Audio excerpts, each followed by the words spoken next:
Hello दोस्तों, मैं Sarvesh Nagar Shri Arvind IAS YouTube channel पे आपका स्वागत करता हूं। और आज हम एक नया टॉपिक लेंगे सोशियोलॉजी का। वो है culture. What is culture? Okay, उसको पहले कल्चर और संस्कृति को आगे पढ़ने से पहले उसके बारे में थोड़ा डिस्क्रिप्शन देना चाहूँगा। देखिए, आज जो हम जिस वैश्विक दुनिया में रहते हैं वहाँ पर संस्कृतियाँ ज़्यादा इंटरेक्ट करती हैं।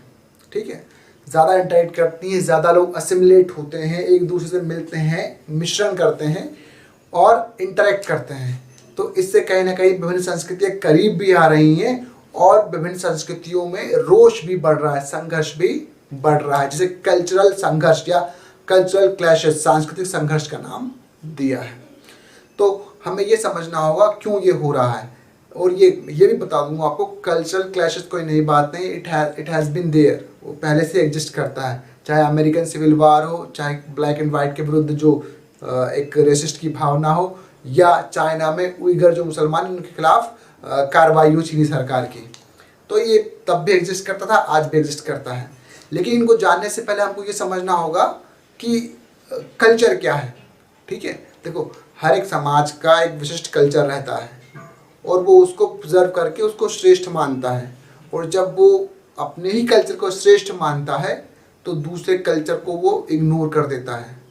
हर कल्चर को श्रेष्ठ मानना अच्छी बात है, लेकिन अपने कल्चर को श्रेष्ठ मानना अच्छी बात है, लेकिन अपने ही कल्चर को श्रेष्ठतम मानना यहाँ पर दिक्कत है, क्योंकि हर कल्चर में कुछ ना कुछ मेरिट्स एंड डिमेरिट्स रहती हैं। हम आगे बात करते हैं तो समझ लेते हैं हम। देखो, कल्चर की महत्ता क्या है। वेल, देखिए, अगर आज मानव है तो जस्ट बिकॉज ऑफ कल्चर। ठीक है, अगर मानव से उसकी संस्कृति छीन ली जाए, उसका कल्चर छीन लिया जाए, तो he would be like other species और अदर एनिमल।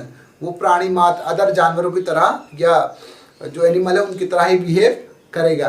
तो संस्कृति मानव की श्रेष्ठतम धरोहर है, जो मानव को एक अलग ही दुनिया में ले जाती है और उसका अलग ही एक जो इन्वायरमेंट है वो क्रिएट करती है।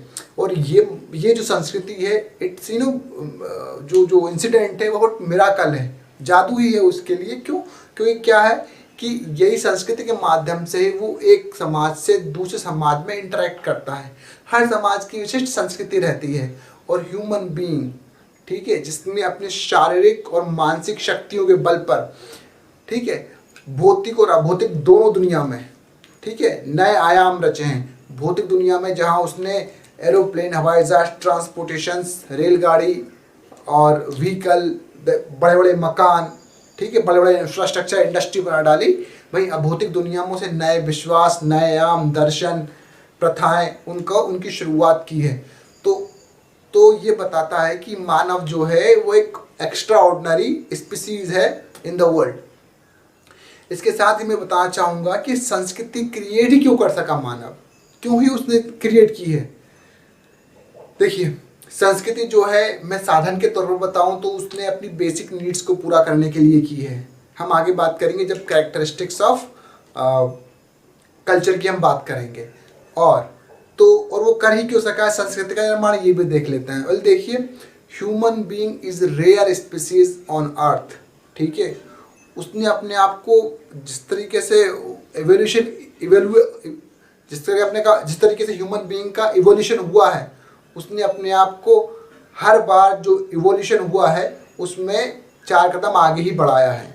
आप देखिए, वो संस्कृति का निर्माण क्यों कर सका? Because he got his mind. ठीक है, उसके पास तेतर्रार दिमाग है। ठीक है, he can think, he can observe, he can analyse things.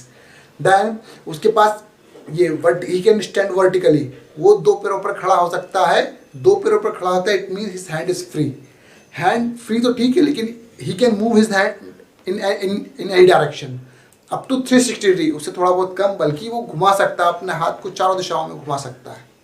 ठीक है, उससे बढ़कर ही गॉट शार्प आइज। ठीक है, वो अवलोकन कर सकता है, चीज़ों को समझ सकता है। ठीक है, अदर स्पीसीज भी देखते हैं, लेकिन जैसी मानव की तेतरा दृष्टि है उसके सामने कोई नहीं ठहरता। तो मानव संस्कृति का निर्माण ही क्यों कर सका, ये भी हमने देख लिया। हम बात कर लेते हैं क्या कि संस्कृति क्या है। What is culture? What is culture? संस्कृति से आप क्या समझते हैं? देखिए, संस्कृति is nothing but are the beliefs,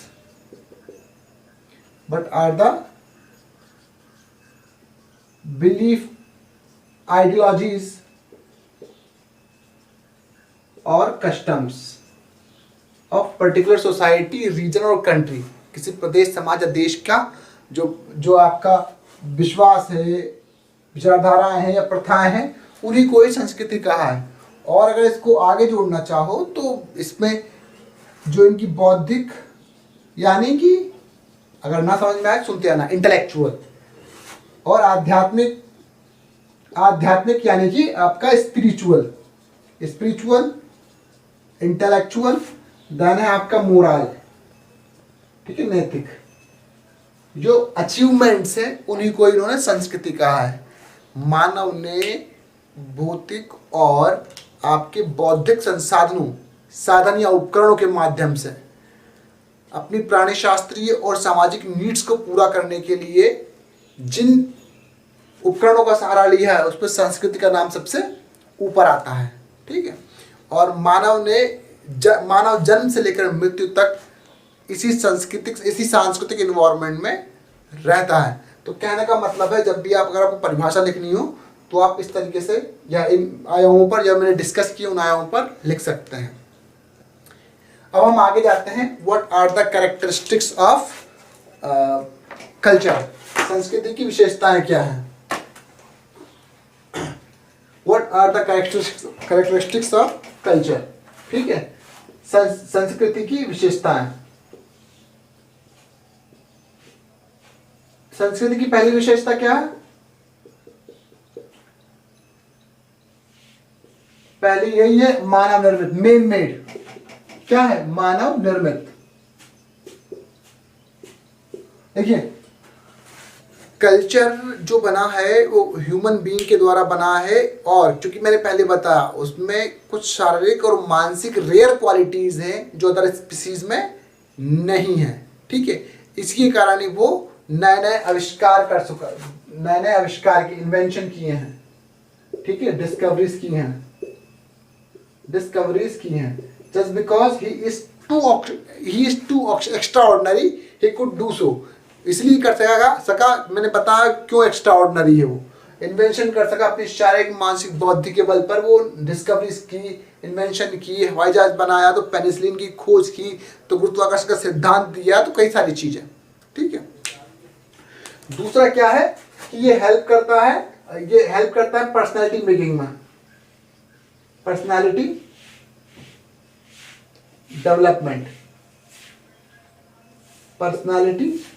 development, ठीक है। देखो ये कैसे हेल्प करता है।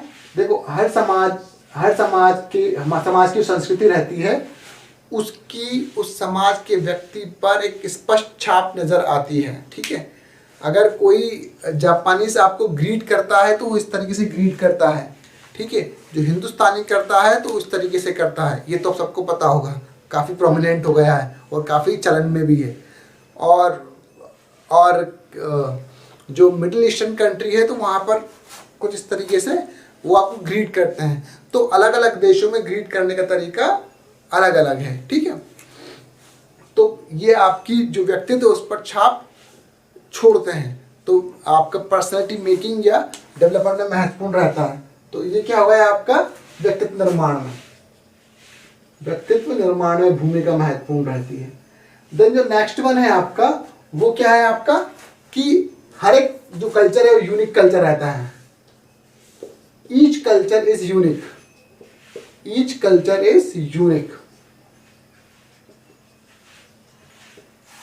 हर कल्चर अलग कल्चर होते हैं, अलग अलग संस्कृति होती है। क्यों होती है? क्योंकि आप देखो, हर क्षेत्र की सामाजिक और भौगोलिक कंडीशंस अलग अलग रहती हैं। अगर कहीं पर पानी की कमी है तो वहाँ पर अलग कल्चर होगा, और अगर कहीं यहाँ पर भौगोलिक दुर्गम दशाएं हैं वहाँ पर अलग कल्चर बनेगा। तो दुर्गम दशाओं में अलग कल्चर बनता है, अगर कहीं पर ज़्यादा फर्टाइल लैंड है तो वहाँ पर अलग कल्चर बनेगा। क्योंकि भौगोलिक दशाएं और सामाजिक दशाएं डिटरमाइन करती हैं कि वहाँ पर कल्चर कैसा डेवलप्ड होगा। सामाजिक दशाएं मतलब जैसे अगर महिलाओं को सम्मान नहीं मिल रहा है तो वहाँ पर अलग कल्चर बनेगा। अगर कहीं पर पितृ प्रधान समाज है तो वहाँ पर अलग कल्चर बनेगा। भौगोलिक कैसे, जैसे कि गर्म प्रदेश है या आपका रेगिस्तानी इलाका है तो वहाँ पर वाटर कंजर्वेशन को महत्व दिया जाएगा, या फिर जो अगर रेत उड़ती है, रेतीला क्षेत्र है तो वहाँ पर पर्दा प्रथा जिसको चलन चला था, क्योंकि भौगोलिक फैक्टर था ना कि इस्लाम वाला फैक्टर्स था। ठीक है, बाद में उसको इस्लाम का लवादा पहना दिया, वो बात और है। तो कहीं ना कहीं ये बताता है कि जो भौगोलिक दशाएं हैं वो डिटरमाइन करती हैं। अगर कहीं पर जो दशा अगर कहीं पर जो दुर्गम दशाएं हैं तो वहाँ पर भी कल्चर की जो डेवलपमेंट है वो अलग ही पैराडाइम में चला जाएगा। तो कहने का मतलब है कि जो हर एक कल्चर अलग अलग बनता है जस्ट बिकॉज ऑफ देयर सामाजिक और उसकी भौगोलिक कंडीशंस के कारण। देन जो नेक्स्ट वन है उसका वो है आपका इट कंटेन सोशल मेरिट्स। ठीक है, इसमें सामाजिक गुण निहित रहता है। सामाजिक गुण निहित रहता है। ठीक है, सामाजिक गुण नहीं, कौन सामाजिक गुण निहित रहता है? इस culture is not something belongs to 10, 100, 1000 people. ठीक है, बिना समाज के कल्चर एग्जिस्ट कर ही नहीं सकता। कल्चर को फीड करने के लिए समाज की ज़रूरत रहती है और समाज कल्चर को आगे ले जाता है। वह इकाई के रूप में, समग्रता के रूप में कल्चर को प्रस्तुत करता है। चार लोग बिहेव करें एक तरीके से, it does not represent culture. पूरी की पूरी कम्युनिटी रहती है जो कल्चर को रिप्रेजेंट करती है। और इसलिए मैं कह रहा हूँ कि संस्कृति में सामाजिक गुण निहित रहता है। फिर है आपका इसका अडेप्टिंग नेचर, संस्कृति का अडेप्टिंग नेचर। अडेप्टिंग नेचर संस्कृति में क्या है आपका? अनुकूलन की क्षमता। अनुकूलन की क्षमता देख सकते हैं आप। देखिए अब समय क्या है कि अब समय बदल गया है। पहले टेक्नोलॉजी नहीं थी, अब लोग टेक्नोलॉजी का यूज करने लगे हैं और आप इतना आदी हो गए हैं और आप अपना समय अधिकतर किस पे देते हैं? टेक्नोलॉजी में या आपका सोशल मीडिया में। पहले नहीं था ऐसा। ठीक है, तो कहने का मतलब अगर कोई बड़ा डिजास्टर आ जाए या कोई नई क्रांति आ जाए या कोई नया रिवोल्यूशन आ जाए तो उससे भी पूरा का पूरा कल्चर का पैटर्न चेंज हो जाता है। अगर आपके पास संसाधनों की भरमार है तो आपका कल्चर भौतिकवादी होगा। अगर आपके पास संसाधनों की कमी है तो आपका कल्चर मितव्ययी होगा, जो कम खर्च करे। ठीक है, तो कई सारी चीज़ें कल्चर डिटरमाइन करता है। हमारा कल्चर है सोशल डिस्टेंसिंग का, पहले से ही हम नमस्कार करते हैं। ठीक है, और अलग अलग कल्चर में जो है आपका देखा होगा कि जो हॉलीवुड है या बॉलीवुड में कल्चर चला है, जो चिक बाय चिक जो किस लेते हैं इस तरफ। ठीक है, अब वो अवॉइड कर रहे हैं। क्यों? क्योंकि डिजास्टर का टाइम है भैया, कोविड-19 का टाइम है। तो समय के साथ कल्चर चेंज होते हैं और कल्चर अपने आप को अडेप्ट कर लेता है अकॉर्डिंग टू नीड। ये कल्चर की खासियत रहती है। और जो पार्ट कल्चर का उसको अडेप्ट नहीं करता वो ऑब्सलीट बन जाता है, जैसे कि सती प्रथा। ठीक है, जैसे कि सती प्रथा ये मेन मेड है। देन है आपका आइडियल फॉर ग्रुप। ठीक है, अपने जो समूह के लिए आदर्श रहता है। समूह के लिए आदर्श कैसे? समूह के लिए आदर्श, अपने समूह के लिए आदर्श, हर व्यक्ति अपने कल्चर को श्रेष्ठ मानता है और दिक्कत वहीं से शुरू होती है। हर ग्रुप जब अपने कल्चर को श्रेष्ठ मानता है तो वो दूसरे कल्चर की जो कमियां हैं उन पर ज़्यादा फोकस करता है रादर देन खुद के कल्चर की मेरिट्स पर। और यही कारण है कि जब भी हम तुलना करते हैं तो सभी अपने आप को बताते हैं, नहीं मेरा कल्चर अच्छा है, मेरा धर्म अच्छा है, मेरा क्षेत्र अच्छा है, मेरा घर अच्छा है, मेरा रीजन अच्छा है। तो वो इस तरीके से प्रमोट करता है। और इसलिए जो व्यक्ति जो फॉलो करता है उन कल्चरल मेरिट्स को फॉलो करता है जो उसको दी जाती हैं बचपन से ही। ठीक है, तो ये हो गया आपका आइडियल फॉर कल्चर। जो नेक्स्ट वन है वो है आपका क्या कि इट इज ट्रांसफरेबल। ये हस्तांतरणीय है। क्या जो कल्चर है वो क्या है? हस्तांतरणीय है। जो कल्चर है अपने पूर्वज से प्राप्त जो ज्ञान है उसके आधार पर आगे बढ़ता है। जो ज्ञान का भंडार उन्हें मिलता है वह जो आने वाली जनरेशन है उसको कैरी ऑन करती है, उसको आगे ले जाती है और उसमें कुछ अपने अनुभव, अपने प्रयोग, अपने आविष्कार जोड़ती है, उस कल्चर को एनरिच करती है। और कल्चर हमेशा ट्रांसफरेबल होता है। आपको वैदिक कल्चर पहले श्रुतियों के आधार पर था, जिसे मंत्र वगैरह थे, सब श्रुति के आधार पर आगे बढ़े, बाद में उसको राइट डाउन किया गया और आगे धीरे धीरे परंपराओं बढ़कर आज तक एग्जिस्ट करते हैं। लेकिन क्या संस्कृति वैसी रही? नहीं रही। संस्कृति अपने आप को अडेप्ट किया, अनुकूलन किया। फिर संस्कृति ट्रांसफर हुई ना इसमें, तो ट्रांसफरेबल भी है। तो बताते हैं संस्कृति कैसे जनरेशन टू जनरेशन ट्रांसफर होती रहती है। ठीक है। और एक और क्या है इसका, संस्कृति क्या करती है? बेसिक डिजायर्स को पूरा, बेसिक नीड्स एंड डिजायर्स को पूरा करती है। डिजायर्स को पूरा करती है, आधारभूत जरूरतें और इच्छाएं, इच्छाओं को पूरी करती है। देखिए भगवान ने जब हमको बनाया था तो विवाह संस्था बनाकर नहीं दी थी, हमने विवाह संस्था बना ली।